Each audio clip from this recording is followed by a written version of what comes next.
Nunca, a veces no sé. Yo creo que por lo menos espero que el 50% entregue a tiempo su papel. O sea, ya se confirmó que el hito no lo va a entregar, ¿verdad? No, sí. Sí. Que solo fue Raimundo quien lo entregó. Raimundo fue. Raimundo. Entonces, Ay, hermano, ¿dónde compras esa playera? Está bonita, fíjate. sí, las tenían. Yo tengo la mía. Puro VIP. Pero ya les dije que deberían sacarlas de nuevo y ponerlas. Y tengo una que tiene, no sé, ¿alguno de ustedes estuvo aquí cuando tenían ese dibujo de Calvino que estaba allá en la Trinity? No. Era alguien se robó era una... ¿Cómo lo robó? Alguien se lo robó, era un dibujo pintado de Calvino, como caricatura, no era muy real, pero era como una caricatura de Calvino. Y yo lo hice en un t-shirt que dice que tus estudios en EPS eran predestinados antes de la fundación de la y los vamos a hacer para vender. Pero también estas yo creo que sería bueno tenerlas de nuevo. Vendo $35 a 40 las venden. Y eso que ¿En serio? Eso que ya tiene El barato Sí, para viene de él, ¿10? es como conseguir los tenis de Michael Jordan o algo así. Ajá. Sí. Bueno, pero fuera la playera de ¿La mandaste a Robert. hacer, Pero Justo? esa es la de Justo, ¿no? Las vendían aquí. No, O a mí ¿ya? me la dieron, creo que ni Sí, recuerdo. sí. Me la dieron o la vendí. Pues ¿hace cuántos años? Cuando estábamos allá en la Allá en la otra, iglesia. la Trinity. Y ya no mandaron a hacer, Doc. ¿Eh? Ya no mandaron. Ya no han mandado a hacer más, pero yo creo que deberían. Sí. Yo le voy a hablar a Roberts que tomen órdenes y las ¿Cuántos años Sí, hace que claro. estás aquí? Sí. ¿Me van a canonizar? Te doy 60 por esa que traes. Wow, hey, eso te ayuda a pagar la Tú colegiatura. dijo pesos. Sí, pesos. No, dólares no. Porque son las que quedan al regreso. Ya. Ok. Sí, porque este semestre vamos a intentar que no ocurra lo del semestre anterior.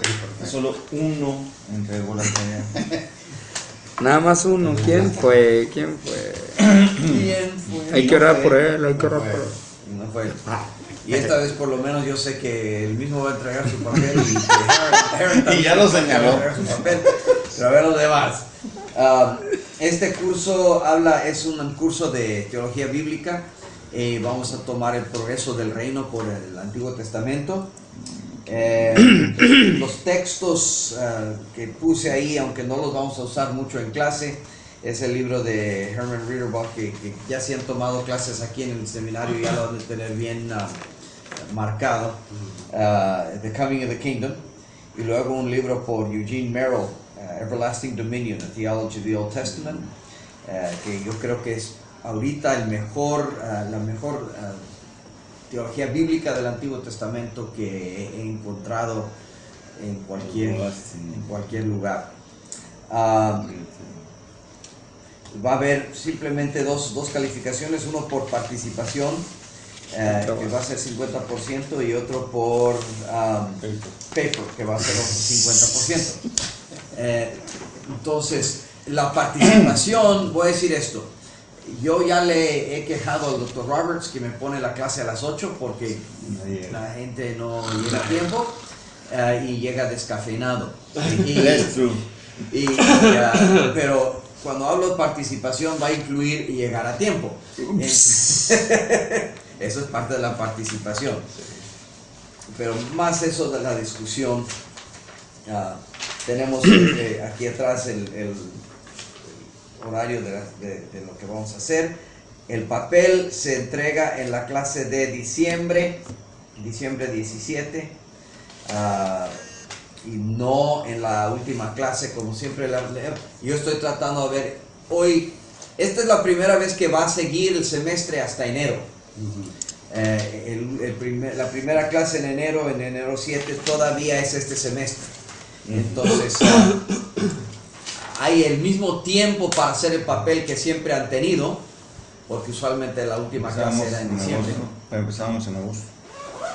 Bueno, Ahora es apenitas septiembre. Ajá. Será final de agosto y esta es apenitas septiembre, pero cerca del mismo tiempo, Pero así no tengo personas que pues ya pasó la última clase, ya se fue a la clase, pues no entrego el papel. Entonces llegar a tiempo es parte de... Llega el tiempo de participación, si no estás aquí no puedes participar.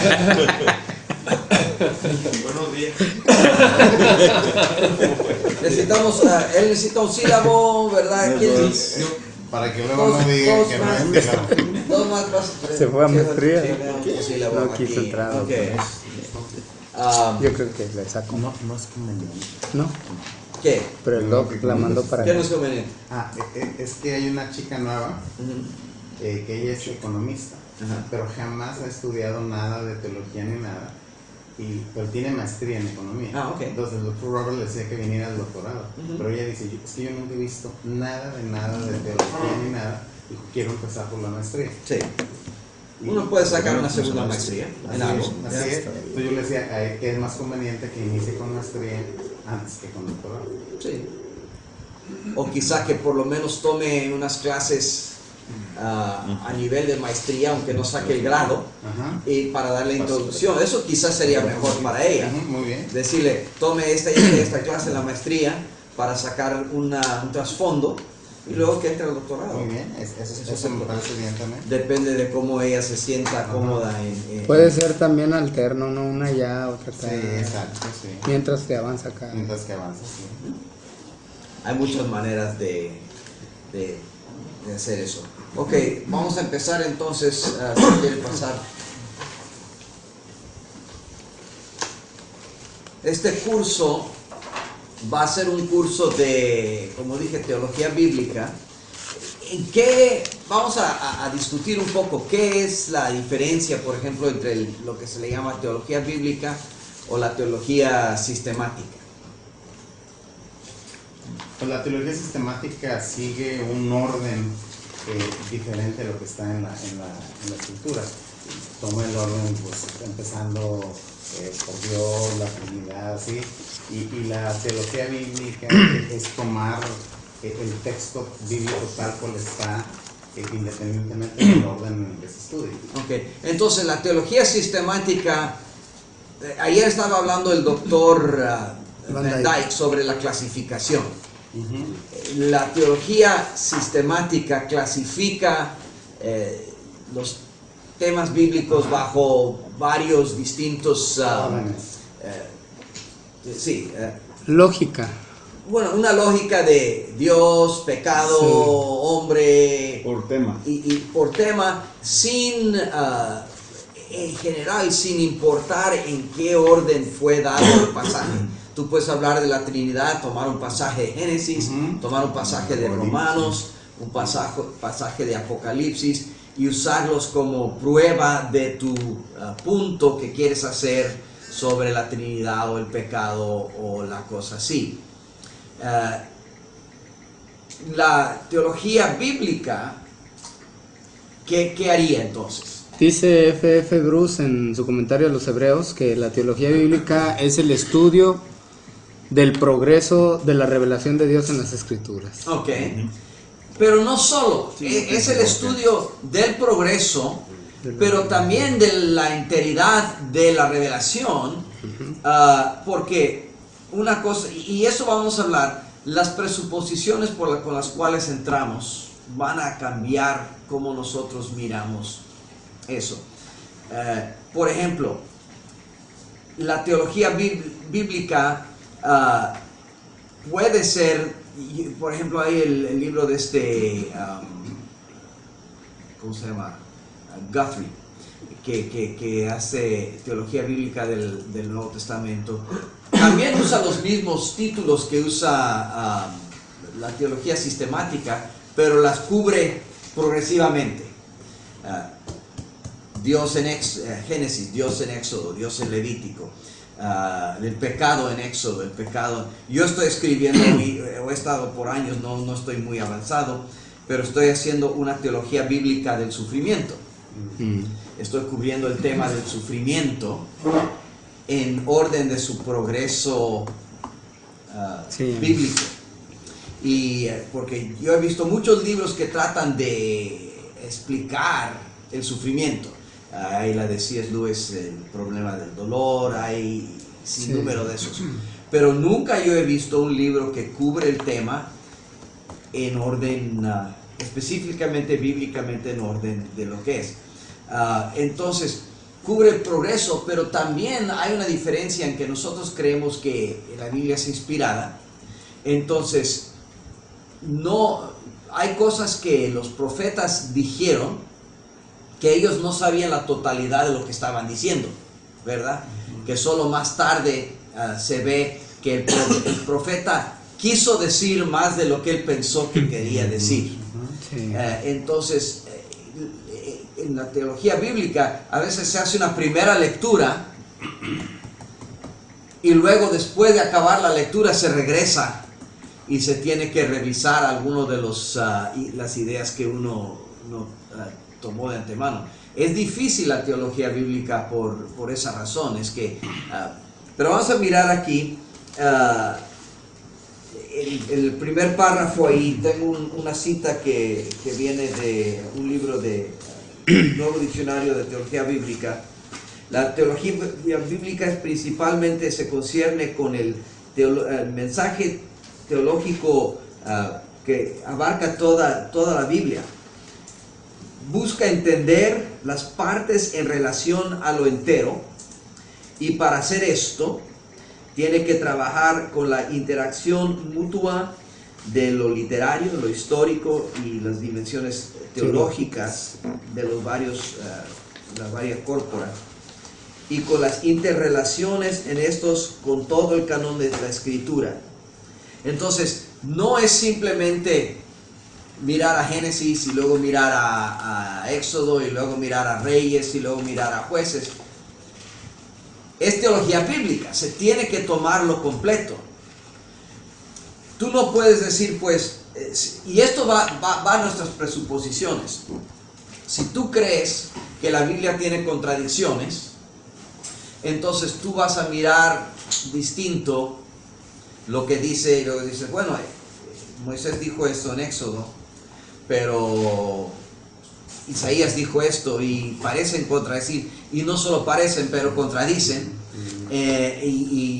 Entonces, o tú vas a tener, si tú estás diciendo, pues Moisés dice esto, y tú crees en la inspiración y la inerrancia de la Escritura, tú llegas a Isaías, y tú ves que Isaías parece contradecir a Moisés, tú tienes que encontrar alguna manera de armonizar históricamente esas dos fuentes. Entonces tú tienes que ir para atrás. ¿De veras Moisés dijo lo que pensaste que decía? ¿O Isaías está hablando distintamente de lo que se ve en la cara? Y es mucho más difícil. Merrill dice que hay tres, en su libro dice, hay tres criterios para un método bíblico propio. Primero, uno que no tiene ideas preconcebidas sobre la verdad bíblica. Esa es una imposibilidad. Sí, eso no. Esa es una No se imposibilidad. puede. Segundo, uno que rehúsa leer ideas externas en el texto. El problema es que lo hacemos sin pensar. Cuando yo leo el texto, yo tengo que, y es buena meta rehusar esto.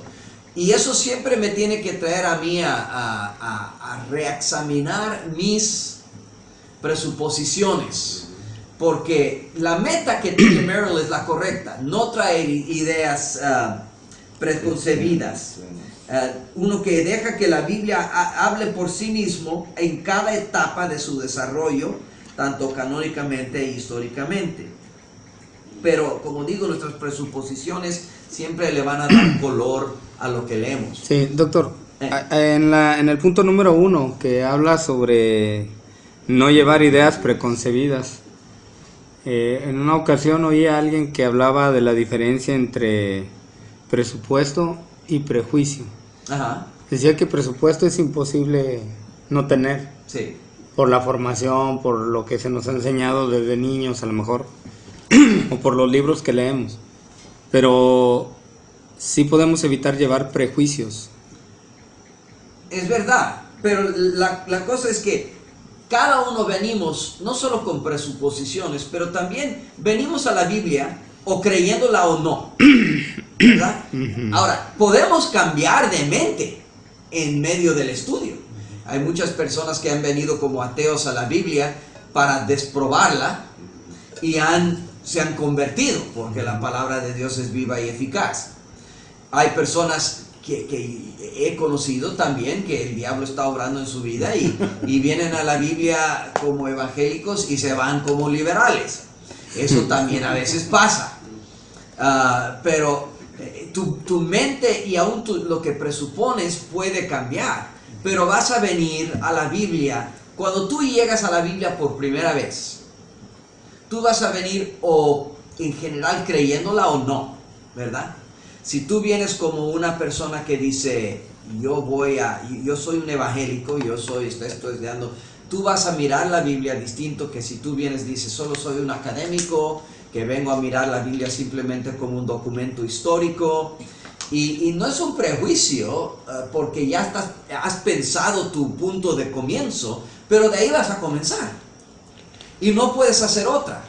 Ninguna persona comienza neutral a leer cualquier cosa, mi esposa siempre lee las etiquetas de nutrición en todo lo que come, ¿okay?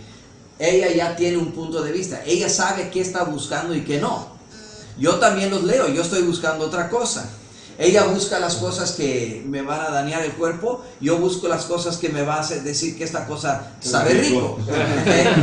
Ella busca que no tenga MSG y yo busco que tenga chile.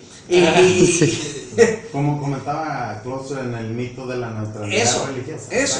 Exactamente. No hay tabula rasa que venga a estudiar la Biblia. Se puede usar como meta. Y por ejemplo, hoy en día se está hablando mucho en lo social de privilegio blanco, white privilege. Okay. Ahora, la verdad es que todos nacimos con algunos privilegios.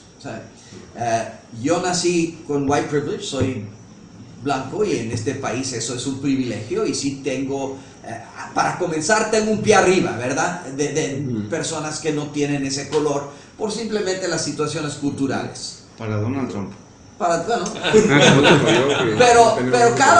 Pero otros privilegios no los tengo, ¿verdad? Michael Jordan no tuvo white privilege, pero tuvo athletic privilege. Él nació con un cuerpo atlético. Entonces, él puede hacer cosas y tiene puertas abiertas para él que yo no los tengo, ¿verdad? Cada uno tiene si tú tienes buenos ojos, eres privilegiado en un área más que yo, porque yo tengo ojos terribles y no me dejan manejar en la noche y no puedo ver películas de 3 dimensiones porque mi ojo derecho no sirve y los lentes esos no me sirven de nada y lo único que hago es gastar más dinero y ver una película borrosa. Entonces, cada persona, esos privilegios, ahora nos dicen, check your privilege, ok. Oye, es la cosa política, check your privilege, checa tu privilegio. Tú hablas con un blanco, por lo menos piensa que lo estás haciendo.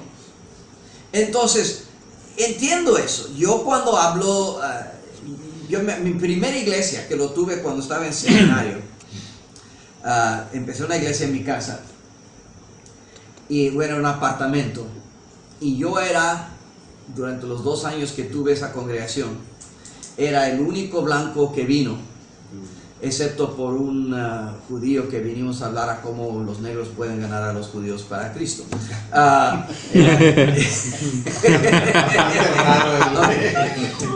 Todos los demás, porque empezó esto porque mi vecina en el apartamento quería que comenzara un estudio bíblico y se volvió una congregación. Todos los demás eran de color. Una cultura muy, muy diferente a la mía, que ni lo pensamos. Yo me acuerdo, estaba en un grupo de un conjunto cristiano y nuestro bajista era, y también nuestro otro miembro, pero nuestro bajista era de color. Y hicimos un concierto en mi iglesia donde yo iba, que era una iglesia puro, no había ni una persona de color, excepto creo un misionero que había venido de Zambia o algún lugar así. Los demás eran puros white, upper class, clase alta, excepto los estudiantes de seminario como yo, que éramos blancos de clase baja, porque los de seminario nunca tienen dinero. Pero hicimos el concierto y estaba mirando durante el concierto que se estaba poniendo más turbado nuestro pobre bajista y no sabía por qué. Y después de que acabó el concierto y todos vinieron y nos saludaron y qué bonito el concierto, de repente relajó y me dijo, ¿sabes qué? Dice, yo pensé, dice, que me estaban odiando, dice, porque nadie se movía. Nadie se movía. Porque él en su iglesia negra donde él va, ¿sabes tú cómo sabes? Y él pensó, como todos estaban ahí nada más mirando, que estaban... Qué choque cultural, ¿verdad? Sí, era totalmente un choque cultural. Y se basa en cosas no examinadas de cómo nosotros interactuamos con otra cultura. Y en la Biblia, muchas veces es como ir a otro planeta. La cultura que ellos tienen, lo que le dicen, lo que le llama Walton el ambiente cognitivo, es totalmente ajeno a lo que nosotros conocemos. Y son cosas que ni hemos pensado. El hecho, por ejemplo, cosas tan fáciles como el hecho de que se reclinaban a comer en vez de estar sentados en una silla.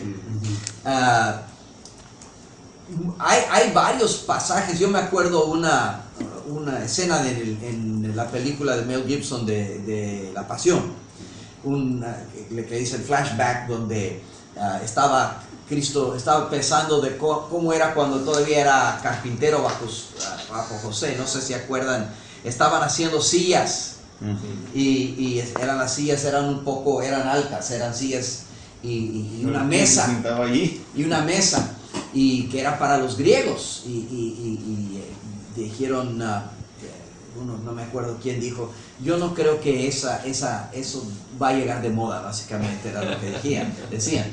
Y era una de las pocas que daba risa en esa película tan intensa.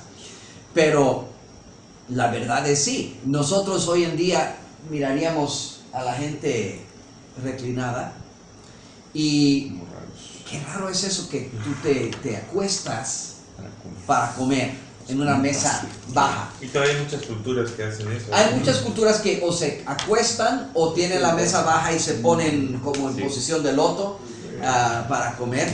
Pero también eso cambia a veces cómo miramos nuestros pasajes bíblicos. Muchas veces me confundía un poco el pasaje en Santiago, donde habla de que en la congregación le estaban diciendo a los ricos que se sentaran en los buenos lugares y a los pobres que estaran en el estrado de los pies. Porque yo estaba pensando en una persona sentada con un ottoman aquí, que está enfrente de un cojincito. Pero estamos hablando de una cultura judía donde probablemente lo que estaba pasando era una mesa con las gentes acostadas, tomando la Santa Cena, y el pobre no podía alcanzar la mesa, porque él está en los pies del que está reclinado en la mesa comiendo, no puede entrar. Entonces es una exclusión por causa de que no puede ni alcanzar las cosas que están en la mesa.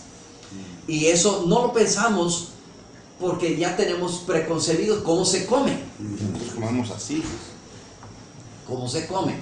Entonces, lo que dice Merrill son buenas metas, y son metas que, pero como digo aquí, como Merrill pide que vayamos sin ninguna idea preconcebida de la verdad bíblica, no aparece que ese no puede ser absoluto. Nadie estudia en un vacío presuposicional, no quiere mi boca. y todas las teorías cargan algún concepto de lo que es divino. Y ahí de nuevo citamos a Clauser, ¿verdad? Y Clauser solamente clarifica lo que Dewey y muchos otros hacen, que todos vienen a la mesa con eso. Doctor, es por eso que a veces es difícil interpretar e incluso predicar sobre pasajes como el de Levita en Jueces, capítulo 19. Sí. El levita que su mujer le fue infiel, sí, y se fue a casa de su papá por sí. 4 meses. Pero si la mujer le fue infiel, tenían que haberla apedreado.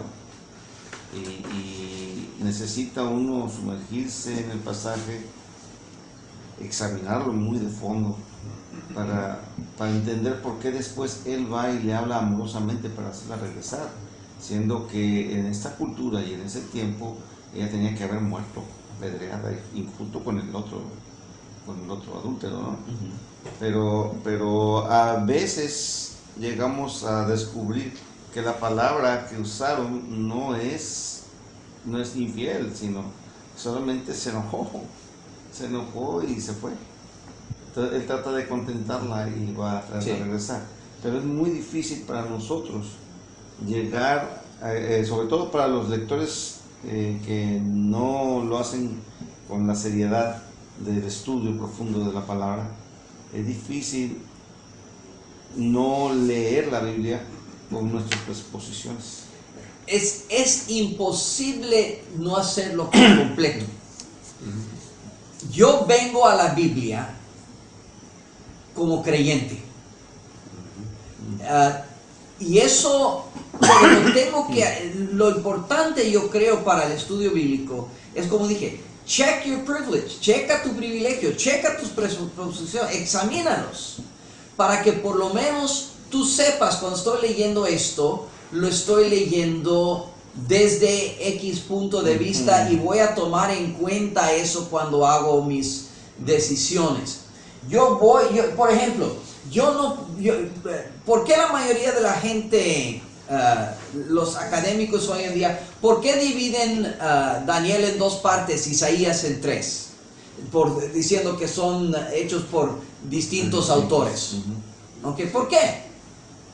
¿Qué es la presuposición que empuja esa división? No es simplemente gramática, porque los que dejan que solo hay una Isaías tienen los mismos problemas gramáticos, ¿verdad? ¿Por qué vienen a esa conclusión? ¿Qué es la simple cosa que los impulsa? ¿Qué es? No puede haber, es imposible que haya, ¿qué? Desde el punto de vista de ellos, profecía que verdaderamente prediga el futuro.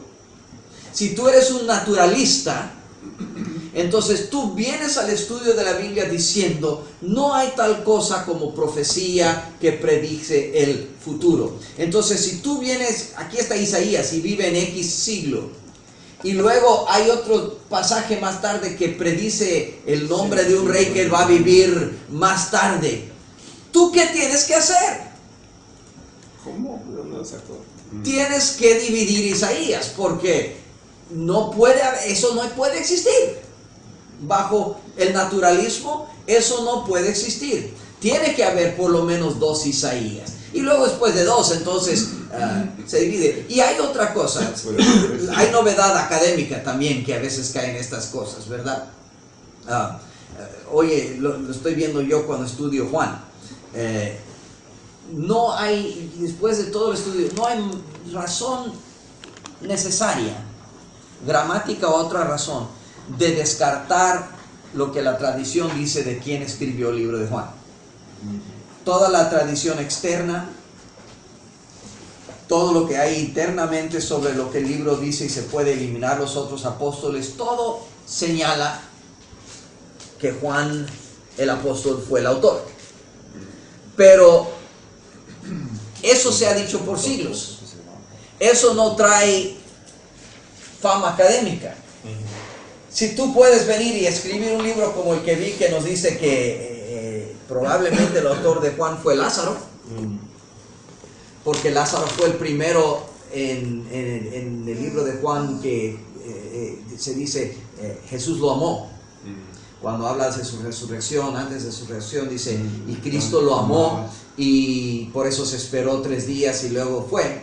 Ya se había muerto Lázaro, y luego desde ese punto en adelante se oye del discípulo amado, y no antes, después. Entonces el punto de este libro es que ahí Lázaro se está introduciendo como el autor del libro, porque fue el primero donde que dice específicamente que Cristo amó. También lo mismo pasa con el Apocalipsis, se lo atribuyen a un discípulo llamado Juan, que no era precisamente Juan. Sí. Ahora, hay más posibilidad de ese que el otro, porque la evidencia externa para el libro de Apocalipsis es menor. Hay menos documentos históricos que señalan a Juan.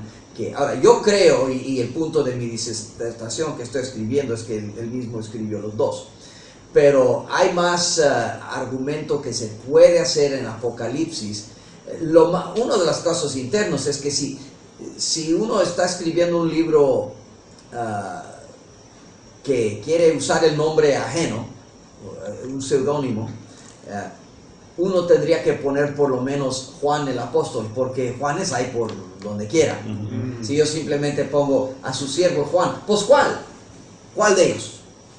Si tú estás tratando de proponer tu libro como escrito por el apóstol, aunque no lo fue, entonces tú tienes que especificar un poco más que Juan es. Si simplemente dices Juan, es porque ya la gente conoce cuál Juan es, ¿verdad? Como cuando habla de las Marías también. Sí. Que tiene que especificar cuál, porque hay un montón. Porque hay un montón, la otra ¿verdad? María. Pero la otra María, pero este que tipo de cosas son presuposiciones que tomamos, que las tenemos que examinar. Y cuando estamos haciendo el estudio del reino de Dios, eso lo tenemos que hacer. Y muchas de esas también vienen de nuestra presuposición de lo que se nos ha enseñado antes en escuelas.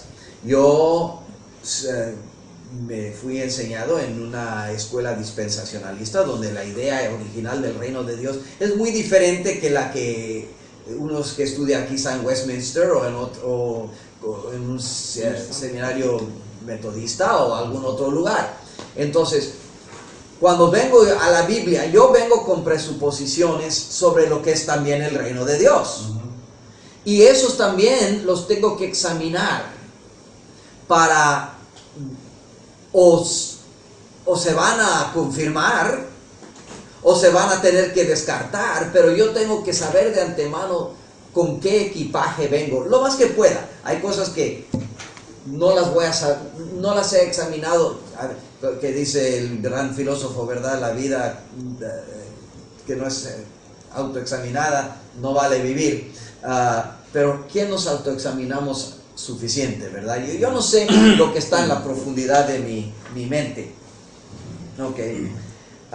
Y luego hay esta cita que viene de Clauser. Si uno asume, o en el 4 de Merrill, si uno asume que no hay Dios, entonces la teología del Antiguo Testamento es una historia de la religión de Israel. Si Dios no se autorrevela, el Antiguo Testamento es un testimonio de Israel antiguo sobre qué creía sobre Dios y no lo que Dios creía sobre Israel y las otras naciones. Si creemos que hay un Dios que se está revelando, entonces el Antiguo